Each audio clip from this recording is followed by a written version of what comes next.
So here we are.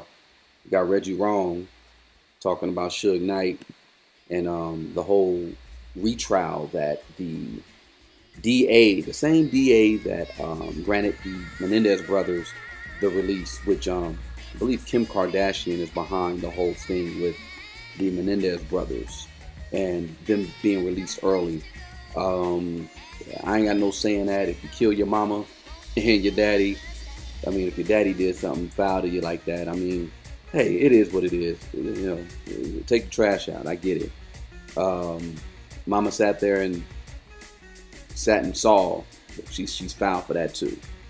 But anyway, I don't agree with that being done to your parents. Just when they get old, you put them in a messed up um, retirement home. That's how you get them back. You know what I'm saying? I'm just kidding. I don't care. I really don't care about the Menendez brothers. I'm really about to focus on Suge Knight.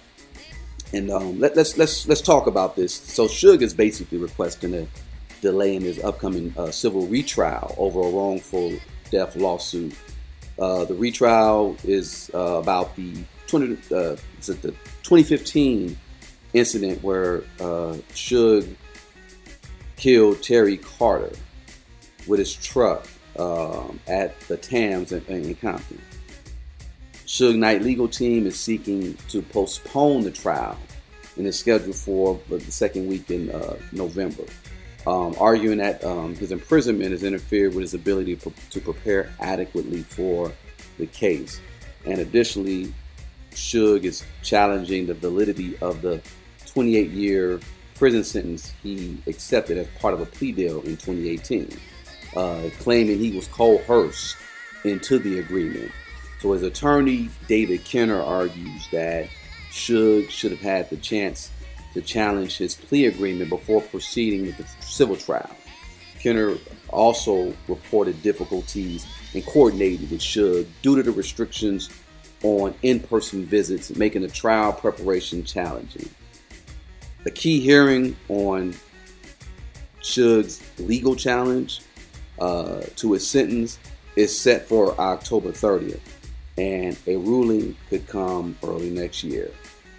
Suge Knight and his attorney hope the court will postpone the civil trial until this criminal matter is resolved, ensuring that Suge can participate fully in his defense.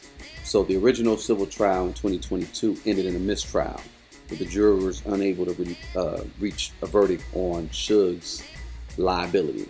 Now the upcoming retrial seeks to determine whether Suge is financially liable for Terry Carter's death and the injuries sustained by Clay Bones Sloan during the altercation to the fatal incident. So this came from Crime Door. This also came from 95.3 The Beat and also Rolling Stone. Now we got Reggie Wrong saying the situation about Suge and him asking for the retrial is because he's basically saying that he shouldn't even go that route because they may mess around and retry him criminally and he could receive more time, or he really should just be asking to get those 11 years off, because I believe at the time of the incident with the Tams burger where Terry Carter was killed, Suge was a two-striker, but those two strikes should have been removed because of, I believe, a plea agreement he had before. But right now, it looks like if Suge is going after, if Suge is requesting the retrial with that DA that gave the Menendez brothers their early release, maybe Suge is betting that he got some information, but he's betting that the information that he's gotten or that has had is going to help him, because it's a perfect storm. We got the Keefe D trial about to hit. I'm pretty sure he's going to be integral in that case as well. There's the whole thing with the Puffy thing. It's a lot going on. Suge also knew something about Akon, because Akon had to respond. Suge made a comment about him and Akon's interaction, actually altercation, that he did some years ago when Suge claimed that Akon and his longtime producer Detail, they raped a 13-year-old and her 12-year-old friend. When I first heard that episode of Collect Call, I was like, yo, this is crazy. What, Akon? And I'm like, nah, not Akon. Akon, but Suge was basically, he said he wasn't going to bring it up, but one of his homegirls, she was a hustler. Her little sister was 13 years old, and her best friend, 12 years old, she's in the car with him, and she said, Akon in Detail called Suge's homegirl, and said, I got my little sister and her best friend with me. And then he said, I stopped by for a second, and she'll go to the hotel in your room, and she gets a call. It was the dude she met at the hotel when she was coming up to see you, mother.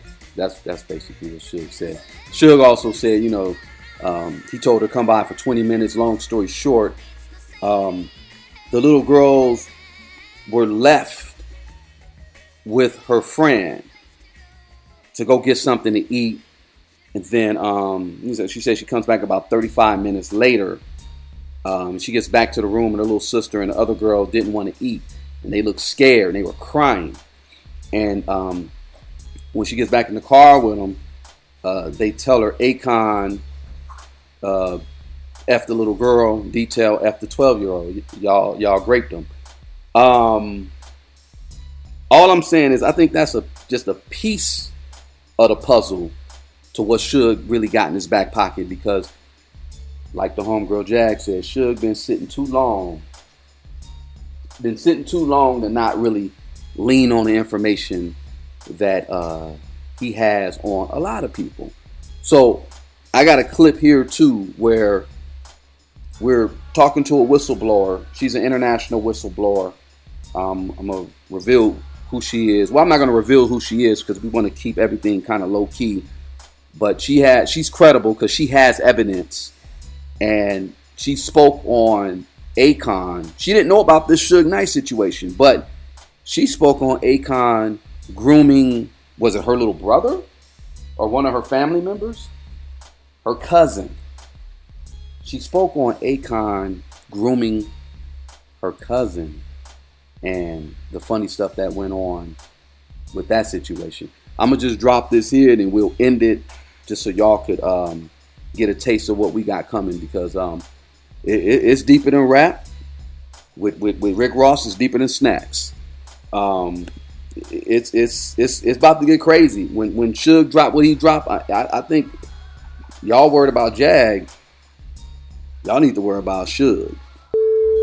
Let me ask you something real quick, and if it's okay, because I'm going to use this clip. Yeah. I want to ask you about the whole thing about Akon, because the first time I heard about Akon doing something like what you said is when Suge Knight mentioned it in his podcast maybe about a year ago about the 13-year-old girls and stuff like that.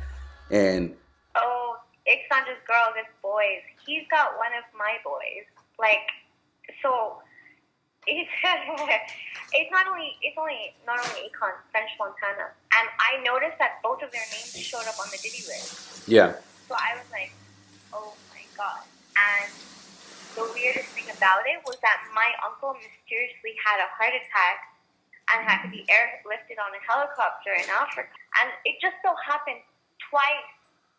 It happened where there were incidents like this that happened while I was away, and one of them was this guy who was funding and it financed a reality show that was like The Voice, and he won a Golden Globe with my uncle, and it was like The Voice, and basically Akon was the celebrity judge on that show, and so then he brought Akon to India, to Bollywood, and my uncle financed all these projects, and then when I came to India, he wanted me to take over, and he was handing everything over to me. And when I looked into it, I was like, these people are lying to you. And he's he's like, I don't want to get. He was scared. He's like, I don't want to confront them.